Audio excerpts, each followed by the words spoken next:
24 గంటలు జగన్మోహన్ రెడ్డి గారిని పట్టుకొని గొడ్డలి పార్టీ అని, సైకో అని, ఈ వెకిలి చేష్టలు, వెకిలి మాటలతో ఒక మంత్రి స్థాయిలో ఉన్నటువంటి తమరు తమ శాఖ మీద ధ్యాస పెట్టకుండా జగన్మోహన్ రెడ్డి గారిని టార్గెట్ చేస్తూ ప్రజల్లోకి వెళ్తుంటే కాండ్రించి ఉమ్మేస్తున్నారన్నటువంటి విషయం, ప్రజలు ఏమనుకుంటున్నారన్నటువంటి విషయం ఒక్కసారి వాళ్ళు గమనించుకోవాలని చెప్పని తెలియజేస్తూ, మరి మీ యొక్క పాలన ఏ విధంగా ఉందో, సిగ్గు లేకుండా ఇంకా రాక్షస పాలన అంతమైపోయి 2 ఏళ్ళు అని రోడ్ల మీదకి వస్తున్నారు అంటే సిగ్గుపడాల్సినటువంటి పరిస్థితి అని తెలియజేస్తా ఉన్నాం. సూపర్ 6 అట్టర్ ఫ్లాప్ అయితే సూపర్ హిట్ అంటూ డప్పు కొట్టుకుంటా ఉన్నారు.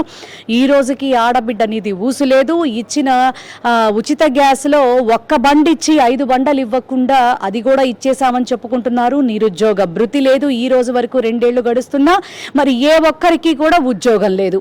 ఇచ్చినటువంటి డిఎస్సీల్లో తవకలు, మరి దాచుకుందాం అనేటటువంటి కాన్సెప్ట్లో నిజమైనటువంటి ఉద్యోగస్తులకి అన్యాయం, మరి ఉద్యోగం రావాల్సినటువంటి వ్యక్తులకి అన్యాయం జరుగుతున్నటువంటి పరిస్థితులు.